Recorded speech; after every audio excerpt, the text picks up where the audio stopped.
નમસ્તે મિત્રો. આજે આપણે ફોર્મ ભરીશું ગુજરાત પોલીસમાં. તમને બધાને બતાવશું કઈ રીતે ફોર્મ ભરાય છે. સૌથી પહેલા તો બ્રાઉઝર ઓપન કરશો અને એમાં ઓજસ સર્ચ મારશું. જે પહેલું જ છે આ ફર્સ્ટ એના ઉપર ક્લિક કરવાની છે.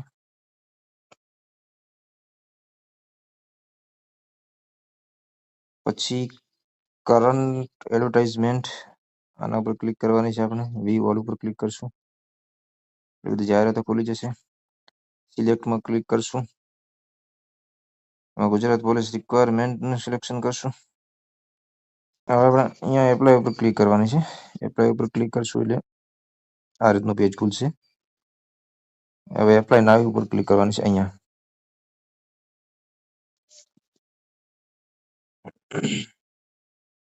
હવે જો આપણે રજીસ્ટ્રેશન પહેલાથી કરેલું હોય તો અહીંયા રજીસ્ટ્રેશન નંબર નાખવાનો છે. અહીંયા ડેટ ઓફ બર્થ નાખીને એપ્લાય વિથ ઓટીપી પર ક્લિક કરશું એટલે ખુલી જશે. પણ જો કોઈને રજીસ્ટ્રેશન ના કરેલું હોય અને પહેલાથી શરૂઆત કરવાની હોય તો આપણે સ્કીપ નાવ ઉપર ક્લિક કરશું.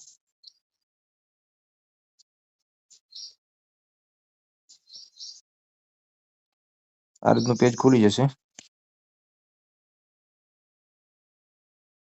હવે સૌથી પહેલા શું આવે છે કેડર સિલેક્શન, જે અહીંયા લખેલું છે ઉપર કેડર સિલેક્શન. બરાબર છે. જો તમારે બંનેમાં ભરવાનું હોય પીએસઆઈ અને લોકરક્ષકમાં તો અહીંયા બોથ છે એના ઉપર ક્લિક કરવાનું છે.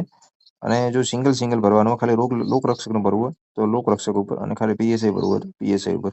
બરાબર. આપણે બંને ભરવાનું છે એટલે બોથ ઉપર ક્લિક કરશું. એના પછી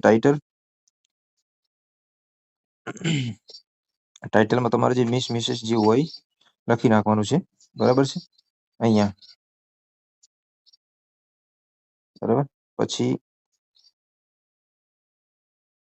અહીંયા સરનેમ લખવાનું છે. અહીંયા તમારું ફર્સ્ટ નેમ લખવાનું છે. અહીંયા ફાધર્સ નેમ અથવા હસબન્ડ નેમ અને અહીંયા મધર નેમ લખવાનું છે. રેડી. પછી અહીંયા તમારે જેન્ડર સિલેક્ટ કરવાનું છે. મેલ હોય તો અહીંયા મેલ ઉપર ક્લિક કરવાનું છે. અહીંયા તમારે ડેટ ઓફ બર્થ લખવાની છે. અહીંયા મેરિડ હોય તો અહીંયા મેરિડ લખવાનું છે. અનમેરિડ હોય તો અનમેરિડ લખવાનું છે. બરાબર. રીસિલેક્શન જેન્ડર છે એના અંદર પણ અહીંયા મેલ લખવાનું છે. નીચે જશું એમાં તમારું પહેલું ખાનું છે. એમાં પ્રેઝન્ટ એડ્રેસ, અહીંયા તમારું એડ્રેસ લખવાનું છે. અહીંયા સ્ટેટ સિલેક્શન કરેલું છે. ડિસ્ટ્રિક્ટ તમારો સિલેક્ટ કરવાનો છે એટલે જિલ્લો તમારો સિલેક્શન કરવાનો છે. એના પછી તમારું તાલુકો સિલેક્શન કરવાનું છે. પિનકોડ નંબર નાખવાના છે અને પરમાનન્ટ એડ્રેસ તમારું નાખવાનું છે. બરાબર. પ્રેઝન્ટ એડ્રેસનો મતલબ કે તમે અત્યારે જે જગ્યાએ રહો છો ત્યાં, અને પરમાનન્ટ એડ્રેસ એટલે તમારું જે પરમાનન્ટ એડ્રેસ હોય એ બંનેમાં તમે સેમ બી નાખી શકો છો. કરંટ એડ્રેસની પ્રેઝન્ટ એડ્રેસમાં પણ તમે તમારું પરમાનન્ટ એડ્રેસ નાખી શકો છો. એના પછી અહીંયા છે પિનકોડ ને એ બધું સિલેક્શન કરી પછી તમારો મોબાઈલ નંબર અહીંયા લખવાનો છે. અહીંયા તમારો મોબાઈલ નંબર આવશે. એમાં અહીંયા ઈમેલ આઈડી આવશે. અહીંયા રીટાઈપ મોબાઈલ નંબર લખવાનો છે. અહીંયા રીટાઈપ ઈમેલ આઈડી લખવાનો છે. પછી નેશનલમાં ઇન્ડિયા સિલેક્ટ થયેલું છે. બરાબર છે. પછી અધર ડિટેલની અંદર તમારે શું કરવાનું છે તો કે સિલેક્ટ ફોટો આઈડી પ્રૂફ કરવાનો છે. એટલે કે તમારો કોઈ પણ ધારો કે આધાર કાર્ડ છે, ઇલેક્શન કાર્ડ છે, રેશન કાર્ડ છે, એનો તમારે અહીંયા આગળ તમારે સિલેક્ટ કરવાનું છે. આધાર કાર્ડ હોય તો આધાર કાર્ડ સિલેક્ટ કરવાનું છે. બરાબર. ફોટો આઈડી પ્રૂફ છે. બરાબર. અહીંયા ફોટો આઈડી પ્રૂફના આધાર કાર્ડ હોય તો આધાર કાર્ડના નંબર અહીંયા ખાનામાં લખવાના છે તમારે. બરાબર છે. પછી જો તમે રમત ગમત સાથે સંકળાયેલા હોય તો અહીંયા યસ કરવાનું છે, બાકી નો કરવાનું છે. બરાબર. કોમ્પ્યુટર બેઝિક નોલેજની અંદર યસ કરવાનું છે. બરાબર. વિધવાની અંદર નો કરવાનું છે. બરાબર. જે તમારે લાગુ પડતું હોય. પછી એક્સ સર્વિસમેન જો તમે છો તો એક્સ સર્વિસમેનમાં યસ કરવાનું છે, નથી તો નો કરવાનું છે. હાલમાં ગુજરાત રાજ્યમાં કોઈ પણ સરકારી કર્મચારી તરીકે તમે ફરજ બજાવો છો તો યસ કરવાનું છે, બાકી નો કરવાનું છે. હવે છે એના પછી લેંગ્વેજ, ભાષાની માહિતી. એમાં તમારે 3 ઇંગ્લિશ, હિન્દી અને ગુજરાતીમાં 3 રીડ, રાઇટ અને સ્પીક 3માં તમારે ટીક કરી નાખવાનું છે. એના પછી HSC ડિટેલ છે. 12માં તમારે જે પર્સન્ટેજ છે અહીંયા લખવાના છે. બરાબર. ક્લાસ જે હોય પાસ, ફર્સ્ટ, સેકન્ડ, રિસ્ટ્રિક્શન જે હોય અહીંયા લખવાનું છે. એના પછી institution name board, Gujarat board આવશે તો GSHEB બોર્ડ આવશે. તમારે જે માર્કશીટની અંદર પીળા કલરની એની અંદર જે લખેલું હોય છે GSHEB એ અહીંયા બોર્ડમાં આવશે. પછી સ્ટેટ ગુજરાત છે. પાસિંગ યર લખવાનું છે. અહીંયા નંબર ઓફ ટ્રાયલ લખવાનું છે. કેટલા ટ્રાયલ તમે 12મું પાસ કર્યું છે એ લખવાનું છે. પછી લાસ્ટ ટ્રાયલ સીટ નંબર. બરાબર. એ તમારો સીટ નંબર અહીંયા બેઠક નંબર અહીંયા લખવાનું છે. એના પછી એજ્યુકેશન ગ્રેજ્યુએશનનું માંગ્યું છે. ગ્રેજ્યુએશનનું તમારે અહીંથી સિલેક્શન કરવાનું છે. સિલેક્શનની અંદર તમારે અહીંયા જે તમે કર્યું હોય છે BA BCom જે બી કર્યું હોય છે અહીંયા તમારે અહીંથી સિલેક્શન કરવાનું છે. પછી એના પછી તમારે અહીંયા પર્સન્ટેજ ડિટેલ લખવાની છે. અહીંયા તમારે ક્લાસ લખવાનો છે અને યુનિવર્સિટી નેમ લખવાનું છે. ગુજરાત યુનિવર્સિટી, HNGU છે, સૌરાષ્ટ્ર યુનિવર્સિટી જે બી હોય અહીંયા લખવાનું છે. સ્ટેટ લખવાનું છે. પાસિંગ યર અહીંયા લખવાનું છે. નંબર ઓફ ટ્રાયલ કેટલા ટ્રાયલમાં તમે પાસ કર્યું છે ગ્રેજ્યુએટ એ અહીંયા લખવાનું છે અને લાસ્ટ ટ્રાયલ સીટ નંબર અહીંયા લખવાનો છે. એના પછી પોસ્ટ ગ્રેજ્યુએટની જો ડિગ્રી તમારા જોડે હોય તો તમારે પોસ્ટ ગ્રેજ્યુએટની ડિગ્રી અહીંયા લખવાની છે. અહીંયા બરાબર અહીંથી તમારું સિલેક્શન કરવાનું રહેશે. અહીંયા તમે જે બી કર્યું હોય એ તમારે અહીંયા લખવાની રહેશે. પર્સન્ટેજ અહીંયા લખવાના છે. અહીંયા પર્સન્ટેજ આવશે, અહીંયા ક્લાસ આવશે, અહીંયા યુનિવર્સિટીનું નેમ આવશે, અહીંયા સ્ટેટ ને અહીંયા પાસિંગ યર સેમ જે ઉપર મુજબ છે નીચે મુજબ લખવાનું છે. બરાબર. હવે વધારાની માહિતીની અંદર તમે જો NCC કર્યું હોય, આ વધારાની માહિતી છે. બરાબર છે. એમાં જો તમે NCC કર્યું હોય તો યસ લખવાનું, નો કર્યું તો નો લખવાનું છે. ઓકે.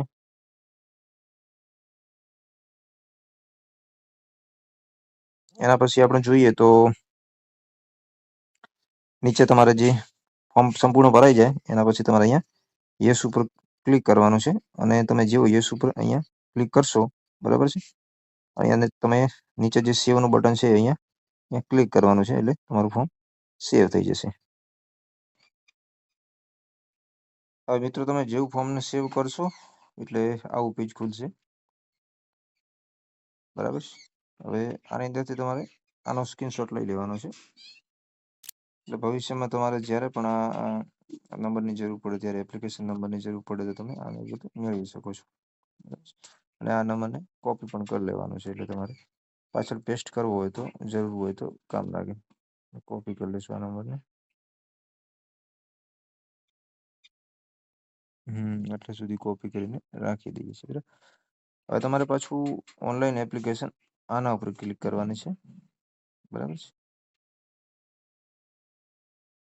જો તમારે ફોટો ને સિગ્નેચર પહેલેથી ફોર્મ નહીં ભરેલું હોય તો તમારે એના માટે અપલોડ કરવાનું છે. તો અપલોડ ફોટો અને સિગ્નેચર એના ઉપર ક્લિક કરશું. અહીંયા એપ્લિકેશન નંબર કોપી કરશું.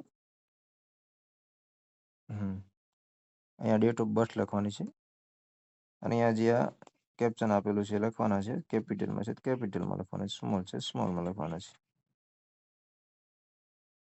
LW 5B અને Q. ઓકે ઉપર ક્લિક કરશું.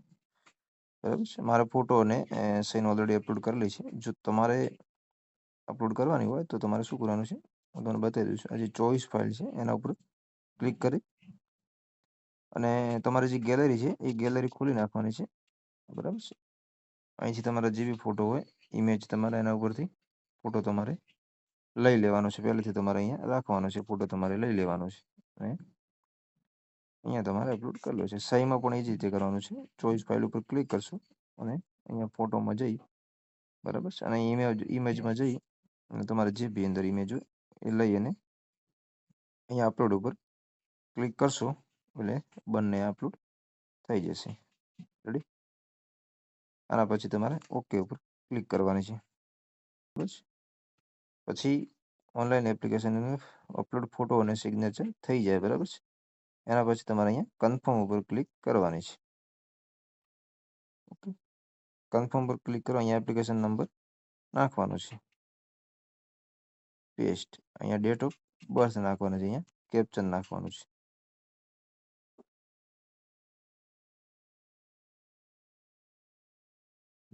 ઓકે ઉપર ક્લિક કરશો એટલે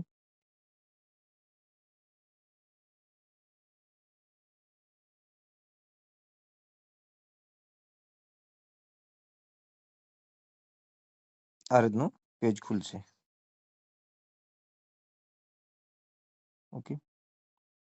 હવે કન્ફર્મ એપ્લિકેશન ઉપર ક્લિક કરશો એટલે આપણું કન્ફર્મ એપ્લિકેશન થઈ જશે. આમાં જે સૂચના લખેલી છે એવું લખેલું છે કે તમારે important notice value of submitted form will be taken as final. Department would not be responsible for any error on your part. Form once submitted can be changed. Click OK to confirm application. આમાં એવું કહે છે કે તમારે આ final department જોડે form પહોંચી જશે એના પછી તમે ફોર્મનો અંદર સુધારા વધારા નહીં કરી શકો. હજુ જો તમારે સુધારા વધારા કરવા હોય તો તમે હજી ઓનલાઈન એપ્લિકેશનની અંદર જઈને બરાબર એડિટની અંદર જઈને તમે એના સુધારા વધારા કરી શકો છો. પણ આપણે હવે કન્ફર્મ ફાઇનલ કરવાનું છે. કમ્પ્લીટ ફોર્મ જોઈ લીધું છે બરાબર. નામને એકવાર કેટેગરીની બધું જોઈ લેવાનું છે આની અંદરથી. પછી તમારે કન્ફર્મ પર ક્લિક કરી દેવાનું છે. ઓકે, આપણે કન્ફર્મ કરી દઈશું. ફાઇનલ ઓકે ઉપર ક્લિક કરશું. આ આપણે કન્ફર્મેશન નંબર મળી જશે. આપણું ફોર્મ હવે ભરાઈ ગયું છે. આનો સ્ક્રીનશોટ લઈ લેવાનો છે. અને જો તમારે પ્રિન્ટ એપ્લિકેશન લેવી હોય તો પ્રિન્ટ એપ્લિકેશન ઉપર ક્લિક કરવાની છે. એટલે આપણે જે બી ફોર્મ ભર્યું હશે એ ડાઉનલોડ થઈને આપણને આ રીતનું ફોર્મ કમ્પ્લીટ મળી જશે. અને તમારે હવે ડાઉનલોડ કરીને રાખવાનું છે. આ છે એસસીબીસી માટે. હવે જેને ઓપનમાં ફોર્મ ભરવાનું છે એને ₹100 જે હોય ફી ભરવાની છે બરાબર. જેને કેટેગરીમાં છે એ લોકોને ફીસ નથી ભરવાની. બાકી લોકોને ફીસ ભરવાની છે. એના માટે શું કરવાનું છે, તમારે ઓનલાઈન એપ્લિકેશન ઉપર ક્લિક કરવાની છે અને પ્રિન્ટ અને જે છેલ્લું ઓપ્શન છે એના ઉપર ક્લિક કરવાની છે. આના ઉપર ક્લિક કરશો તમે અહીંયા સિલેક્ટ જોબ કરશો બરાબર. આ જે પોલીસ દરવાજા આના ઉપર ક્લિક કરવાની છે. પછી કન્ફર્મેશન નંબર આપણો જે નંબર જે છે કન્ફર્મેશન નંબર જે આપણે અહીંયા અત્યારે સ્ક્રીનશોટમાં જે લીધો છે નંબર એ આપણો કન્ફર્મેશન નંબર છે બરાબર છે. એને આપણે સ્ક્રીનશોટમાંથી લઈ લઈશું. આ આપણો નંબર છે કન્ફર્મેશન નંબર 43 22 47 88. 43 22 47 88 અહીંયા લખવાનું છે. 43 22 47 88. 43 22 ડેટ ઓફ બર્થ લખવાની છે અને નીચે આ કેપ્શન લખવાનું છે U2Z47 અને ઓનલાઈન ફીસ જે બીજા નંબરનું કેપ્શન દેખાય છે ઓપ્શન ઉપર ક્લિક કરશું. જો મારા માટે કહે છે fees not required as per application. જો તમે ઓપનમાં જનરલમાં હશો તો તમારે અહીંયા ખુલી જશે અને તમારે એમાંથી ફી ભરી નાખવાની છે. Okay, thank you.